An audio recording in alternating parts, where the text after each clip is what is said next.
तो अभी जो हमने एंट्री दी थी पहली थी, फर्नीचर परचेज कर रहे हैं 5,000 का, कैश पे 1% का डिस्काउंट है।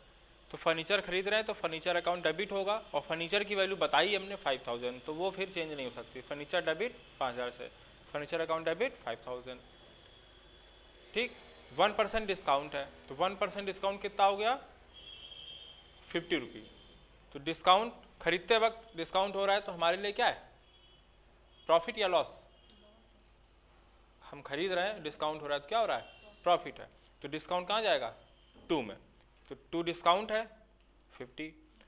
अच्छा, फर्नीचर खरीद रहे हैं 5,000 का, 50% डिस्काउंट हो चुका, तो कैश मेरे पास से कितना जाएगा, 4,950। तो कैश जाएगा तो इसलिए क्या होगा 2, तो 2 कैश 4,950। तो फर्नीचर अकाउंट डेबिट 5,000 से होगा क्योंकि फर्नीचर आ रहा है, कैश जा रहा है इसलिए कैश होगा 2 में 4,950 से, और डिस्काउंट हमारा प्रॉफिट का पार्ट है इसलिए वो भी हमारा 2 में जाएगा 50 रुपीज़ से।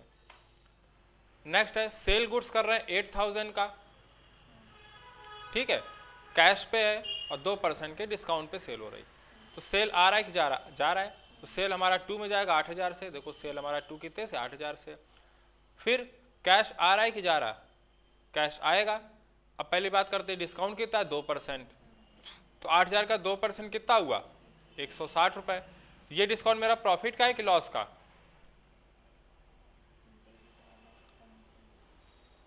भाई सेल कर रहे हैं हम और डिस्काउंट हो रहा है, तो मेरा डिस्काउंट प्रॉफिट का है कि लॉस का, लॉस का, ठीक।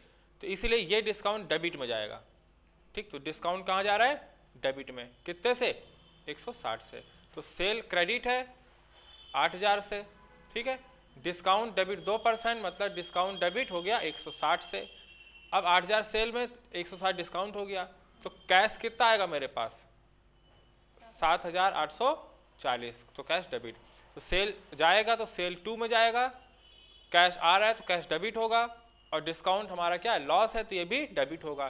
तो cash account debit 7,840, discount debit हो गया 160 से, और 2 सेल हो गया हमारा 8,000 से। परचेज मशीन कर रहे हैं, मशीन खरीद रहे हैं 7,000 कीमत का, तो मशीन आएगा 7,000 से, तो मशीन डेबिट होगा, तो मशीन डेबिट है 7,000 से। चेक आएगा कि जाएगा, जब हम खरीद रहे हैं तो चेक जाएगा, ठीक, तो चेक 2 होगा।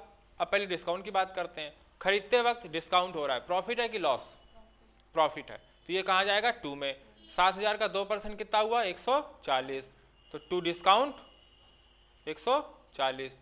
अच्छा, 7,000 का मशीन खरीदा है, 140 डिस्काउंट है, तो चेक जाएगा, ठीक, कितना जाएगा, 6,860, तो 2 बैंक। तो मशीन आ रहा है तो डेबिट, तो मशीन डेबिट हो गया 7,000 से, बैंक जाएगा तो 2 बैंक हो गया 6,860 से, और डिस्काउंट प्रॉफिट है तो 2 डिस्काउंट 140। अब करते हैं सेल गुड्स 10,000 से, तो सेल कर रहे हैं तो सेल क्या होगा, 2 में होगा, तो सेल कहाँ पे है, 2 में है। सेल कितने से, 10,000 से, तो 10,000 का हो गया, तो सेल जा रहा है तो 10,000 का सेल हो गया। अब पहले बात करते हैं डिस्काउंट, तो सेल करते वक्त डिस्काउंट हो रहा है, प्रॉफिट की लॉस, लॉस है, तो इसलिए डिस्काउंट कहाँ जाएगा, डेबिट में। 10,000 का 1% कितना हुआ, 100 रुपये, तो डिस्काउंट डेबिट में 100 रुपये से, तो डिस्काउंट क्या है, डेबिट हो रहा है 100 से। सेल करते वक्त चेक आएगा कि जाएगा, सेल करते वक्त चेक आएगा, तो चेक आएगा 10,000 में 100 रुपये छूट हो गई है, तो चेक कितने से आएगा, 9,900 से आएगा। तो सेल 2, ठीक है, 10,000, बैंक आएगा तो बैंक डेबिट 9,900, डिस्काउंट डेबिट 100, तो बैंक डेबिट हो गया 9,900 से, डिस्काउंट डेबिट हो गया 100 से, और सेल क्रेडिट हो गया 10,000 से। कोई डाउट, ओके। तो ये हो गया हमारा ये चीज, ठीक है। अच्छा,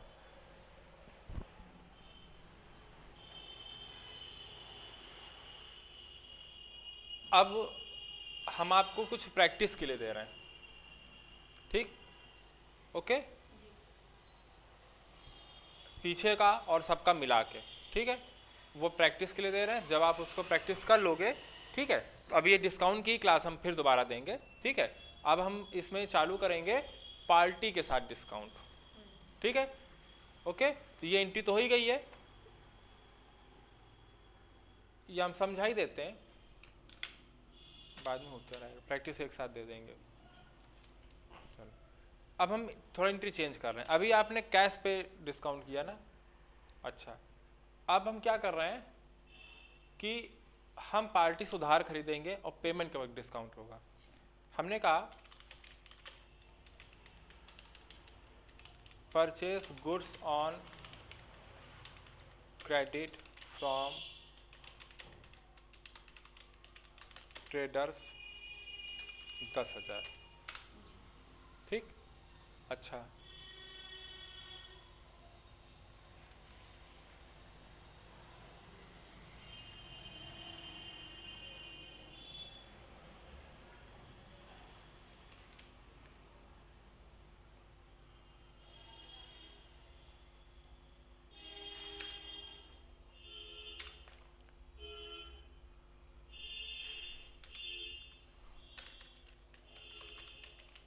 तो परचेज अकाउंट टीआर होगा, ठीक है, कितने से 10,000 से, और उसके बाद to Ram traders account CR होगा, कितने से 10,000 से। भाई सामान उधार खरीद रहे हैं ना, तो सामान हमारा डेबिट होगा, और राम ट्रेडर से खरीद रहे हैं तो ये गिवर है, तो ये हमारे कहाँ होंगे, टू में होंगे, ठीक। तो इसलिए परचेज अकाउंट डेबिट 10,000 से और राम ट्रेडर क्रेडिट 10,000 से। यहाँ तक बात समझ में आई? अच्छा, ये एंट्री तो आपने पढ़ी है पहले से, ठीक, उधार खरीदने की, तो ये हमारा उधार हो गया। अब राम शो करते रहेंगे लायबिलिटी में। अच्छा, अब अगली एंट्री क्या है कि हम कह रहे हैं payment made to Ram traders on cash in full settlement. Cash दे रहे हैं इनको और हमारा पूरा हिसाब किताब खत्म, ठीक, ऑन डिस्काउंट 5%। 10,000 की पेमेंट है। अच्छा, अभी इस एंट्री के बाद अभी क्या होता है कि राम के नाम से लायबिलिटी कितने की 10,000 की है, तो हमें राम को कितना देना है 10,000 देना है, ठीक। तो हम राम को 10,000 रुपये दे देंगे, ओके। मगर हमने कहा कि हम राम को 10,000 रुपये नहीं दे रहे हैं। जब हम पेमेंट के लिए पहुंचे, राम को पैसा देना है, तो हमने कहा कि नहीं 10,000 नहीं, 5% छोड़ दो। तो 10,000 का 5% कितना हुआ 500। तो हमने कहा 500 रुपये छोड़ दो, 9,500 ले लो हमसे। तो 10,000 नहीं दे रहे हैं, कितना दे रहे हैं 9,500 दे रहे हैं उनको हम, और उसके बाद हमारा पूरा हिसाब खत्म। मतलब 9,500 देने के बाद फिर हमारी तुम्हारी कोई उधारी बाकी नहीं है। तो अभी वैसे लायबिलिटी कितने की है, लायबिलिटी तो 10 की है। तो जब तक राम 10 से डीआर नहीं होगा तब तक तो जीरो नहीं होगा। तो अब मगर क्या है कि राम को देना 9,500 ही है, और ये लायबिलिटी जीरो भी हो जानी चाहिए। बात समझ में आए? तो अब बात करते हैं कि पेमेंट के वक्त डिस्काउंट हो रहा है, तो पेमेंट हम 10,000 की नहीं करेंगे, पेमेंट हम करेंगे 9,500 की, और उसके बाद हमारा इनका कोई हिसाब किताब नहीं है, तो बैलेंस शीट जीरो भी हो जाएगा। कैसे बात करते हैं, राम को पैसा दे रहे हैं तो राम रिसीवर, तो राम डीआर में जाएंगे। अच्छा, पैसा आएगा कि जाएगा, पैसा जाएगा तो कहाँ होगा 2 में जाएगा, पैसा जाएगा इसलिए 2 होगा। राम प्राप्त कर रहे हैं, हम दे रहे हैं, मगर अपना तो लिखते नहीं, हम दे रहे हैं राम ले रहे हैं, तो राम रिसीवर है, अपना लिखते नहीं है, राम रिसीवर, इसलिए राम डेबिट हो गए। डिस्काउंट प्रॉफिट हुआ कि लॉस, भाई हम पैसा दे रहे हैं, पेमेंट कर रहे हैं और मेरे पैसे बच रहे हैं, इसलिए डिस्काउंट कौन सा ही है, प्रॉफिट का है, तो कहाँ जाएगा 2 में जाएगा।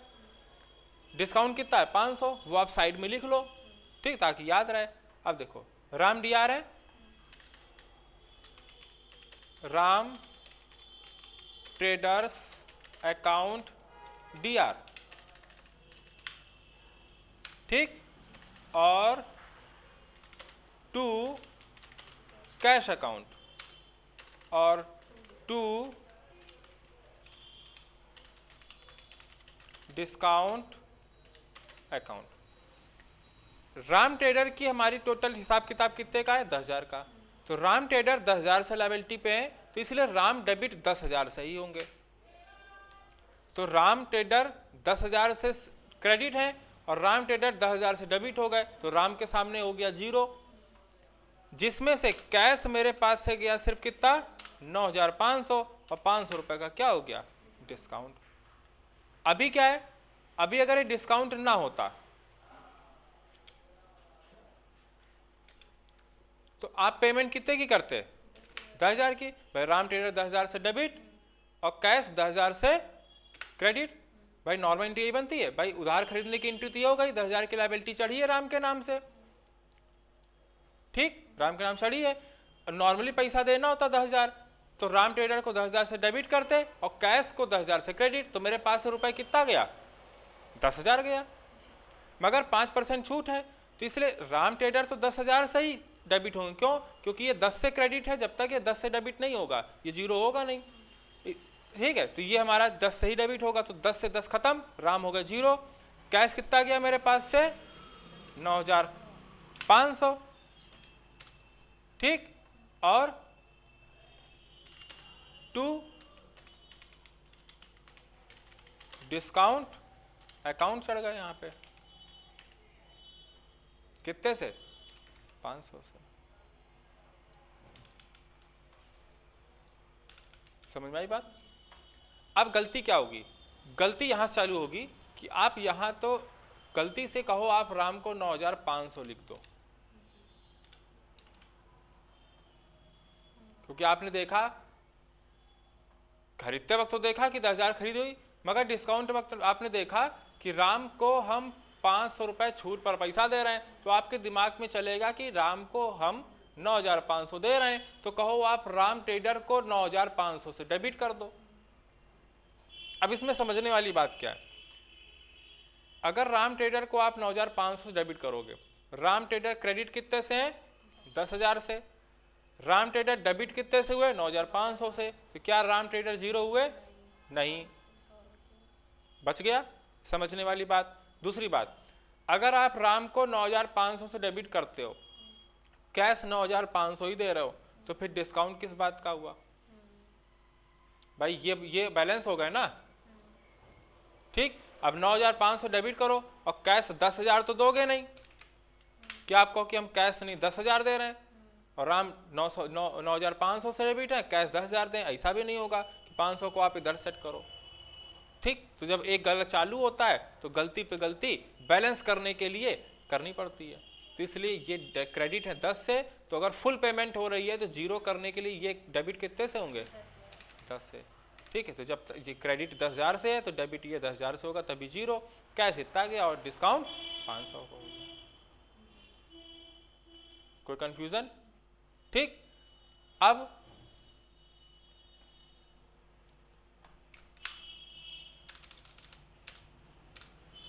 इसी पे नेक्स्ट एंट्री क्रेडिट पे सेल और फिर डिस्काउंट। हमने कहा sell goods on credit to Harsh traders, हमने कहा 15,000, ठीक। अब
देखो सेल जा रहा है तो ये कहाँ जाएगा, 2 में।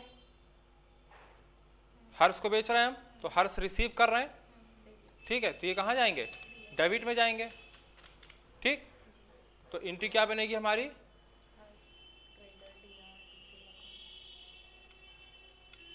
ठीक है। तो हर्ष ट्रेडर्स अकाउंट DR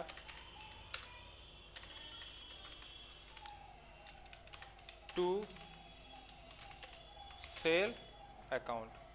तो हर्ष डेबिट है कितने से, 15,000 से, और सेल 15,000, ठीक। तो हर्ष डेबिट 15,000 से, सेल क्रेडिट 15,000 से। यहाँ तक कोई डाउट, ठीक। अब बात करते हैं पेमेंट की। हमने कहा payment receive from Harsh trader in full settlement on cash on discount 5%, ठीक।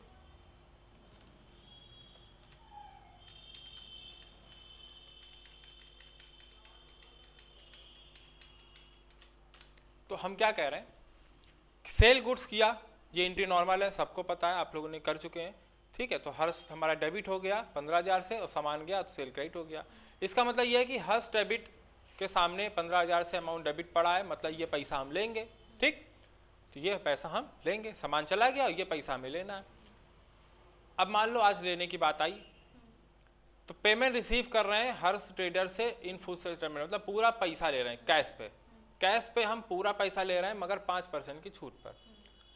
मतलब ये है कि अगर ये डिस्काउंट ना होता तो हम कैश कितना लेते, 15,000 लेते, मगर पैसा ले रहे हैं 5% की छूट पर ले रहे हैं। तो सबसे पहली बात, 15,000 का 5% कितना हुआ, 750। 15,000 का 5% हुआ 750, मतलब कि पूरा पैसा ले रहे हैं, 5% का छूट है, तो 5% छूट हो गया 750। तो 750 रुपये हमने छोड़ दिया, भाई पैसा हम ले रहे हैं ना, तो डिस्काउंट क्या हो रहा है, मेरा बच रहा है कि हम छोड़ रहे हैं, हम छोड़ रहे हैं, तो 750 हमने छोड़ दिया। तो अब हम कैश कितना लेंगे, 14,250, मतलब हम 14,250 कैश लेंगे, और 750 छोड़ दिया, 14,250 कैश लेंगे, 750 छोड़ दिया, हमारा पूरा हिसाब किताब 15,000 का खत्म। तो 14,250 रुपये ही हमने लिए हैं, रुपए में 14,250 लिए, और 15,000 का हिसाब किताब खत्म, क्योंकि 750 का डिस्काउंट है, ठीक। तो अब पेमेंट रिसीव कर रहे हैं हर्ष से, हर्ष रिसीवर की गिवर, रिसीवर हम हैं, वो गिवर है, अपना लिखते नहीं है, उसका लिखेंगे तो वो गिवर है, गिवर कहाँ जाता है, 2 में। अब बात करते हैं कैश की। पेमेंट रिसीव कर रहे हैं ना, कैश आएगा कि जाएगा, कैश आएगा। अब बात करते हैं डिस्काउंट से, पेमेंट रिसीव कर रहे हैं, पेमेंट रिसीव के वक्त अगर डिस्काउंट हो रहा है तो हमारा प्रॉफिट है कि लॉस, क्या है, लॉस। भाई हम पैसा ले रहे हैं, पैसा हम छोड़ रहे हैं ना, तो क्या है, लॉस। कहाँ जाएगा ये, DR में। अगर वैल्यू कैश की निकालना हो तो पहले से निकाल के बगल में लिख लो। तो पहले DR लिखते हैं, कैश अकाउंट DR, ठीक। फिर डिस्काउंट अकाउंट DR, फिर to Harsh traders account. Cash कितना आ रहा है, 5% छूट है, मतलब 750 छोड़ दिया, तो कैश कितना होगा, 14,250। 15,000 में 14,250 लिया, क्यों, क्योंकि 750 छोड़ रहा है, तो 750 डिस्काउंट है, डिस्काउंट कितना है, 750। तो कैश आया 14,250, 750 हमारा डिस्काउंट हो गया और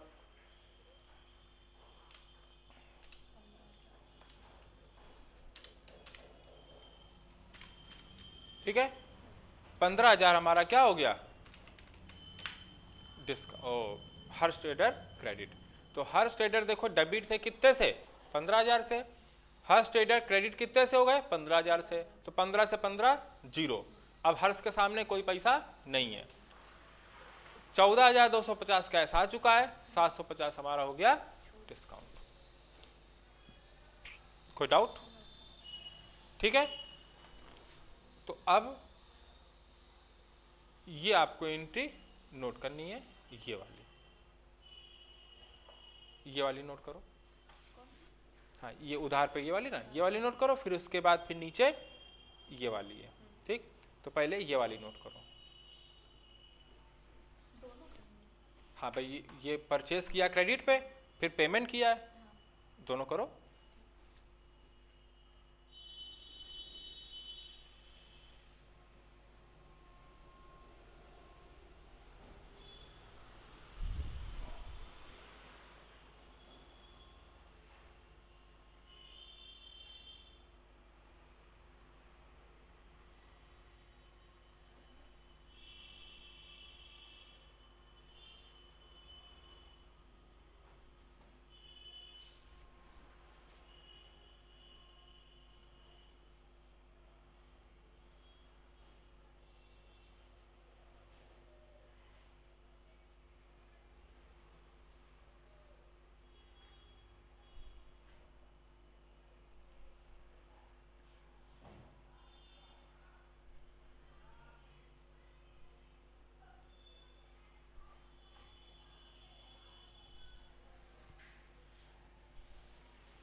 अब हमने कैश का एग्जांपल समझाया है,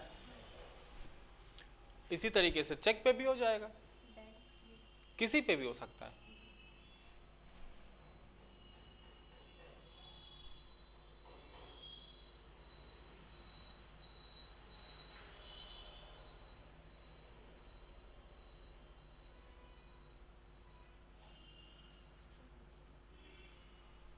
हो गया ठीक। अब ये वाली नोट कर लीजिए, ये वाली वो परचेस पे था, ये सेल पे है।